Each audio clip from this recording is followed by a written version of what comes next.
회색빛 인생의 피어난 불씨. 52살 20년차 고등학교 교사 김은정의 가슴 속에는 아직도 불씨 하나가 살아 숨쉬고 있었습니다. 그 불씨가 47살새 부임. 미술교사 박도현을 만나는 순간 활활 타오르기 시작했다는 사실을 그녀는 아직 모르고 있었죠. 완벽해 보이는 그녀의 인생에 숨겨진 위험한 균열, 지금부터 그 이야기가 시작됩니다. 1장. 정적 같은 일상. 새벽 6시 반, 알람 소리에 눈을 뜨는 김은정의 하루는 언제나 똑같습니다. 거울 속 자신을 보며 그녀는 생각합니다. 언제부터인가 내 얼굴도 회색빛이 되어버렸다고 말이죠. 여보, 나 출근해야 해서 먼저 나갈게. 남편 목소리가 아래층에서 들려옵니다. 56살 김철수는 중소기업을 운영하는 사업가입니다. 성공한 남편, 유학 간 아들, 결혼해서 잘 살고 있는 딸까지. 겉으로 보면 은정의 인생은 완벽합니다. 스마트폰 속 가족 사진을 보며 그녀는 독백합니다. 언제부터 우리는 이렇게 멀어진 걸까? 아니, 애초에 가까웠던 적이나 있었을까? 20년차 국어교사 김은정, 학생들에게는 엄격하지만 공정한 선생님으로 통합니다. 하지만 그 완벽함 뒤에 숨겨진 외로움을 아는 사람은 아무도 없습니다. 저녁 9시, 혼자 먹는 저녁 식사를 마친 은정은 서재로 향합니다. 그리고 낡은 일기장을 꺼내 펜을 듭니다. 오늘도 똑같은 하루였다. 내 인생은 회색빛 같다. 언젠가 내 안의 불씨가 다시 타오를 날이 있을까? 그녀가 모르는 사이 운명의 바람이 불어오고 있었습니다. 2장. 새로운 바람. 3월 새 학기, 교무실에 새로운 얼굴이 나타납니다. 47살 박도현, 새로 부임한 미술교사입니다. 키가 크고 마른 체격에 약간 곱슬거리는 머리. 안녕하세요, 박도현입니다. 잘 부탁드립니다. 그의 인사는 정중하지만 어딘가 여유로움이 배어 있습니다. 며칠이 지나자 학생들 사이에서 도현은 벌써 인기 교사가 됩니다.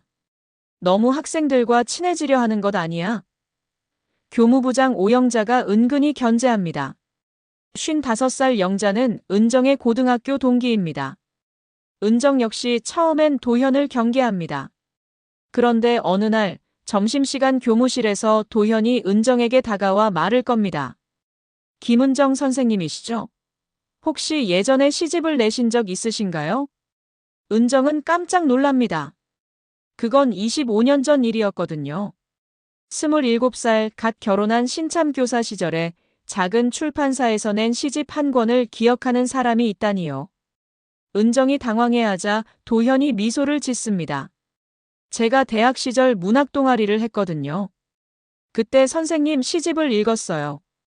특히 회색 도시의 꿈이라는 시가 인상적이었습니다. 그 순간 은정의 가슴 속에서 뭔가가 꿈틀거립니다. 25년 전 자신의 열정을 기억해주는 사람이 있다니요. 그런데 왜 시를 그만두셨어요? 도현의 질문에 은정은 쓴웃음을 짓습니다. 현실이 그런 걸 어떻게 해요? 결혼하고 아이 낳고 살림하고. 시는 사치였죠. 사치라니요. 시는 영혼의 언어인데. 도현의 말에 은정은 묘한 감정을 느낍니다. 그날 밤 은정은 오랫동안 잠들지 못합니다. 마음속 깊숙이 묻어두었던 시인 김은정이 다시 고개를 들고 있었거든요. 3장. 흔들리는 마음. 전체 교무회의가 있는 날입니다. 은정은 교육과정 개편에 관한 발표를 맡았는데 평소와 달리 긴장이 됩니다. 왜인지 도현의 시선이 신경 쓰이거든요. 그럼 김은정 선생님 발표해 주세요. 교장의 말에 은정이 일어서는데 갑작스럽게 당황스러운 일이 벌어집니다. 준비해온 자료가 없어진 거예요. 분명히 가져왔다고 생각했는데 어디에도 보이지 않습니다. 자료가. 은정이 당황해하자 교무실 분위기가 어색해집니다. 영자가 시계를 보며 혀를 찹니다. 시간이 없는데 어떻게 하지? 바로 그때 도현이 나섭니다. 제가 미리 복사해둔 자료가 있습니다. 그리고는 자연스럽게 발표를 이어갑니다. 도현의 발표는 완벽했습니다. 은정이 준비한 내용을 마치 자신이 준비한 것처럼 매끄럽게 이어갑니다. 게다가 중간중간 김 선생님의 탁월한 분석에 따르면이라며 은정을 계속 부각시켜주죠. 회의가 끝나고 교무실에 둘만 남았을 때 은정이 조심스럽게 말합니다. 고마워요. 그런데 어떻게 제가 준비한 내용을 그렇게 정확히 아셨어요? 도현이 웃으며 대답합니다.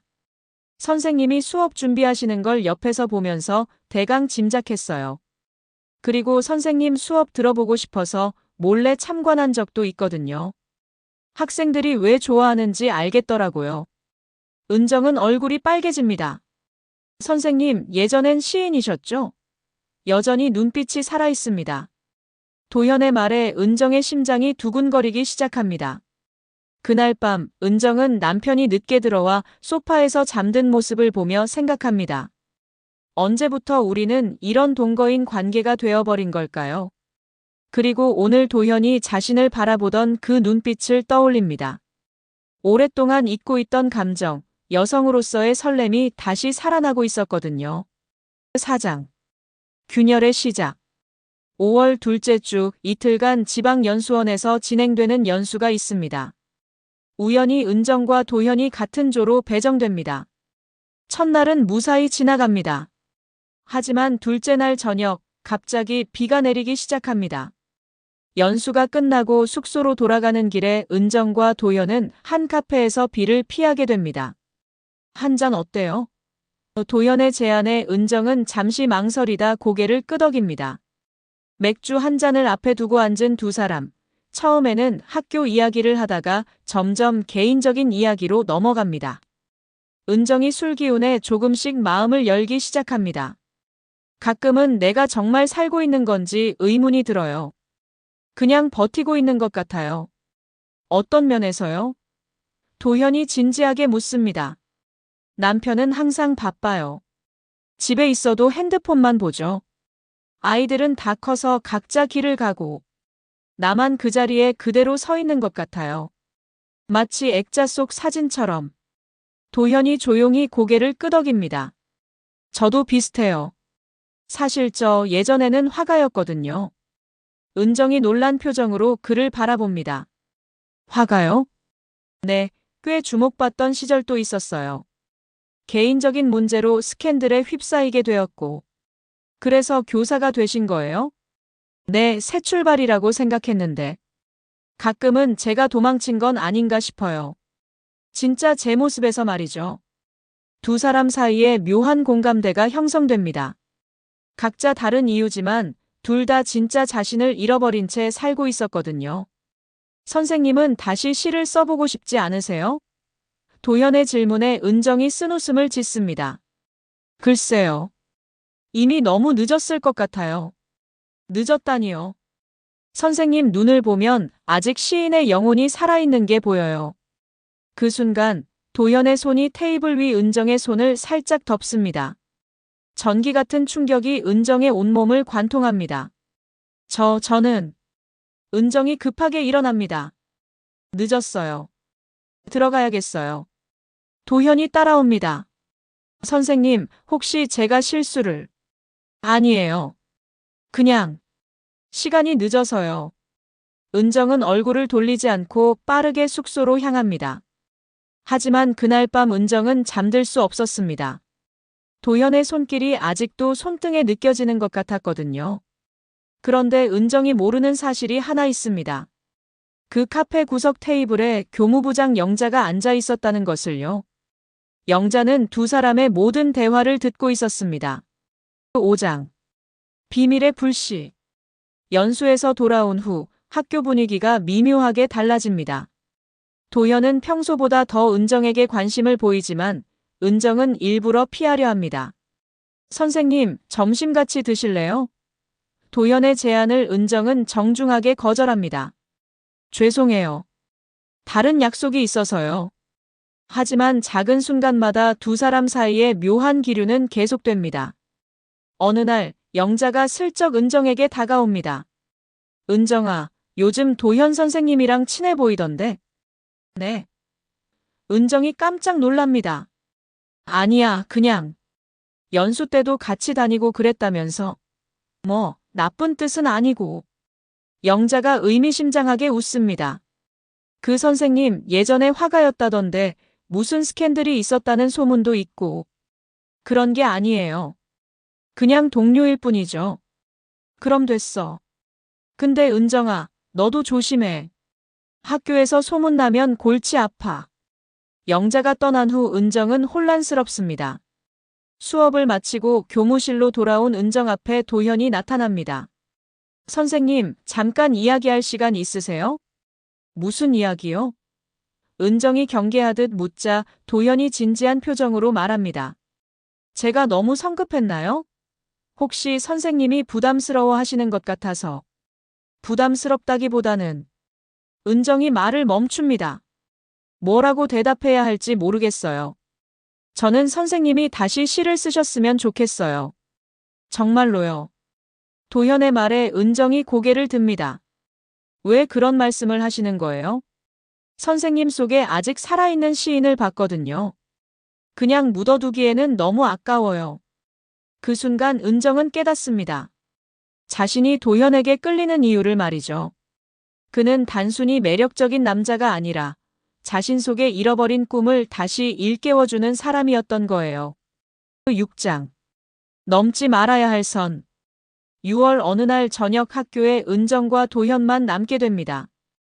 은정은 기말고사 채점을 하고 있었고 도현은 미술실에서 작업을 하고 있었죠. 밤 9시가 넘어서 은정이 채점을 마치고 교무실을 정리하고 있는데 도현이 나타납니다. 아직 안 가셨네요? 네, 이제 마무리하려던 참이에요. 은정이 대답하자 도현이 그녀의 책상 옆으로 다가옵니다. 이거 선생님이 쓰신 시인가요? 도현이 은정의 노트를 보며 물어봅니다. 부끄러워요. 그냥 끄적거린 거예요. 읽어봐도 될까요? 도현의 간절한 눈빛에 은정은 어쩔 수 없이 고개를 끄덕입니다. 도현이 조용히 시를 읽기 시작합니다. 회색 도시 속을 걷는다. 나의 발걸음도 회색이 되어가고. 하지만 가슴속 어딘가에 아직 꺼지지 않은 불씨 하나가. 어떻게 이런 시를. 도현이 감탄하며 은정을 바라봅니다. 별로예요. 옛날 실력에 비해 많이 떨어졌어요. 은정이 고개를 숙이자 도현이 그녀의 턱을 살짝 들어올립니다. 선생님, 이 시는 정말 아름다워요. 특히 이 부분. 아직 꺼지지 않은 불씨라는 표현이 가슴에 와닿네요. 두 사람의 시선이 마주칩니다. 교무실의 형광등만이 그들을 비추고 있고 복도는 조용합니다. 시간이 멈춘 것 같은 순간 도현이 조심스럽게 은정의 손을 잡습니다. 선생님, 안 돼요. 은정이 손을 빼려 하지만 힘이 들어가지 않습니다. 왜요? 우린 교사예요. 이런 감정, 잘못된 거예요. 은정의 목소리가 떨립니다. 도현이 한 발짝 더 가까이 다가옵니다. 잘못이라도 좋습니다. 선생님이 다시 웃는 걸 보고 싶습니다. 진짜 선생님의 모습을 보고 싶어요. 진짜 제 모습이요? 네, 시인 김은정 말이에요. 꿈꾸고 사랑하고 아파할 줄 아는 여자 말이에요.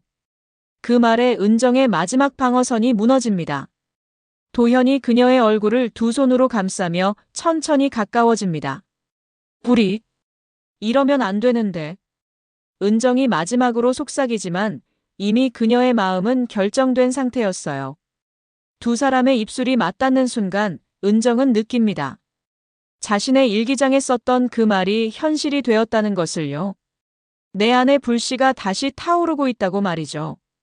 키스를 나눈 후 두 사람은 한동안 말없이 서 있습니다. 선생님, 후회하세요? 모르겠어요. 하지만 이렇게 살아있다는 느낌을 받은 지 오래되었어요. 그날 밤 은정은 집에 돌아가서도 잠들지 못합니다. 남편이 옆에서 자고 있지만 그녀의 마음은 여전히 교무실에 있었어요. 7장. 비밀의 그림자. 며칠 후 은정은 교장실에 불려갑니다. 교장의 표정이 심상치 않습니다. 김은정 선생님, 앉으세요. 교장이 무거운 목소리로 말합니다. 좀 민감한 이야기인데 혹시 도현 선생님과 개인적인 관계가 있습니까? 교사들 사이에 소문이 있어서 말이에요. 물론 소문이 다 사실은 아니겠지만 학교 분위기상 조심했으면 해서요. 교장실을 나선 은정은 다리가 후들거립니다. 그런데 오후에 도현이 급하게 교무실로 찾아옵니다. 선생님, 혹시 교장님께 뭔가 들으셨나요? 어떻게 알아요? 저도 불려갔거든요. 선생님과의 관계에 대해 물어보시더라고요. 도현의 표정이 심각합니다. 뭐라고 하셨어요? 은정이 불안하게 묻자 도현이 대답합니다. 모든 책임은 제가 지겠다고 했어요. 선생님은 아무 잘못이 없다고요. 왜 그런 말을 하세요? 둘 다 잘못한 거잖아요. 아니에요. 도현이 진지하게 말합니다. 선생님은 이미 충분히 완벽한 삶을 사셨어요. 저 때문에 그런 삶이 흔들려서는 안 돼요. 은정이 눈물을 글썽입니다. 왜 이렇게까지 하는 거예요? 선생님이 다시 자신을 사랑하도록 돕고 싶거든요. 진짜 김은정을 찾도록 말이에요. 그날 오후 영자가 은정에게 다가옵니다. 은정아, 미안한데 이 이야기 안 할 수가 없겠더라. 연수 때 봤거든. 너희 둘이 카페에서 손잡고 있는 거. 은정이 얼굴이 하얗게 됩니다. 언니, 그게 아니야. 나는 내 편이야. 그래서 미리 말해주는 거지. 다른 사람들도 눈치채기 전에 정리하는 게 좋을 것 같아. 언니가 교장 선생님께 내가 직접 말한 건 아니야. 그냥 혹시 모르니까 조심하라는 차원에서 살짝 언급한 거지. 너를 보호하려고 한 말이었어. 언니, 정말 아무것도 아니에요. 그냥 동료 사이예요. 그럼 다행이지. 근데 은정아, 박도현 그 사람 조심해.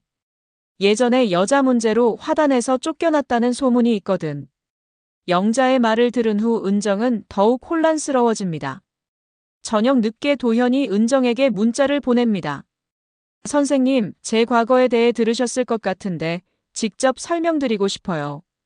내일 방과 후에 시간 되시면 미술실로 와주세요. 8장. 돌이킬 수 없는 길. 다음 날 방과 후 은정은 미술실로 향합니다. 마음속으로는 돌아가라고 하지만 발걸음은 저절로 그곳으로 향하고 있어요. 미술실 문을 열고 들어가니 도현이 캠퍼스 앞에 서서 그림을 그리고 있습니다. 그것은 은정의 모습이었어요. 언제부터 그리신 거예요? 선생님을 처음 본 날부터요. 자꾸만 그리고 싶어졌어요. 제 과거 이야기를 들으셨죠? 은정이 고개를 끄덕이자 도현이 한숨을 쉽니다. 사실이에요. 저는 유부녀와 사귀었었어요. 그것 때문에 화단에서 매장당했죠. 왜 그런 일을? 사랑했으니까요. 도현이 은정을 바라보며 말합니다. 지금처럼요. 저희는 달라요. 뭐가 다르죠? 선생님도 결혼하셨고 저도 선생님을 사랑하게 되었어요. 사랑이라고 말하지 마세요. 그럼 뭐라고 해야 하죠? 이 감정을? 은정은 대답할 수 없었어요. 자신도 이 감정이 무엇인지 정확히 알 수 없었거든요. 단순한 호감인지, 중년의 외로움이 만들어낸 착각인지, 아니면 정말로. 선생님, 저와 함께 새로운 인생을 시작해보지 않으실래요? 도현이 갑작스럽게 제안합니다. 학교를 그만두고 함께 떠나요. 선생님은 다시 시를 쓰시고 저는 그림을 그리며 살아가는 거예요. 은정이 크게 놀랍니다. 미쳤어요? 그런 게 어디 가능한 일이에요? 왜 불가능하죠? 선생님도 지금의 삶이 행복하지 않다고 하셨잖아요. 그렇다고 해서 모든 걸 포기할 수는 없어요. 제겐 가족이 있어요. 가족이요? 도현이 쓴웃음을 짓습니다. 선생님을 진짜로 아끼는 가족이 있나요? 그 말에 은정은 할 말을 잃습니다. 남편은 언제나 바쁘다는 핑계로 자신을 외면하고 아이들은 각자의 삶에만 신경 쓰죠. 정말로 자신을 필요로 하는 사람이 있을까요? 시간을 주세요. 생각해 볼게요. 기다릴게요. 하지만 너무 오래는 못 기다려요. 저도 이 상황이 힘들거든요. 집에 돌아온 은정은 평소와 다름없는 일상을 봅니다. 은정은 서재로 올라가 일기장을 꺼냅니다.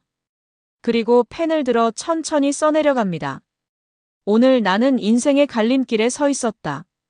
지금까지 살아온 안전한 길과 전혀 알 수 없는 새로운 길 사이에서 어떤 길이 맞는지 모르겠다. 하지만 한 가지는 확실하다. 나는 더 이상 예전의 김은정이 아니라는 것. 며칠이 지나도 은정은 결정을 내리지 못합니다. 도현은 계속 기다리고 있지만 영자를 비롯한 동료 교사들의 시선은 점점 더 예리해져 가고 있어요. 그러던 어느 날 남편이 갑작스럽게 말합니다. 여보, 나 다음 주에 중국 출장 가야 할 것 같아. 한 달 정도 있을 예정이야. 한 달이나요? 응, 새로운 사업 관련해서. 그동안 혼자 있기 심심하겠지만 이해해줘. 은정은 남편의 말을 들으며 생각합니다. 은정은 오랜만에 시를 한 편 씁니다. 거울 속의 여자는 누구인가 52회를 살아온 흔적들이 얼굴에 새겨져 있지만 아직도 그녀의 눈 속에는 꺼지지 않은 불씨가 있다. 그 불씨는 말한다. 아직 늦지 않았다고 진짜 삶을 살아보라고. 시를 쓰고 나니 마음이 한결 편해집니다. 그리고 마침내 결심을 내립니다. 다음 날 은정은 도현을 찾아갑니다. 선생님이 말씀하신 그 제안. 좀 더 구체적으로 들려주세요. 정말로요? 네, 하지만 조건이 있어요. 모든 걸 정리하고 떠날 거예요. 책임지지 못할 일은 하지 않겠어요. 무슨 뜻이죠? 남편과 정식으로 이혼 절차를 밟을 거예요. 그리고 학교도 사직서를 내겠어요. 뒤에서 수군거릴 일은 만들지 않을 거예요. 그렇게까지 하시겠다고요? 네, 만약 새로운 삶을 선택한다면 떳떳하게 선택할 거예요. 숨어서 만나고 거짓말하며 사는 건 제 성격에 맞지 않아요.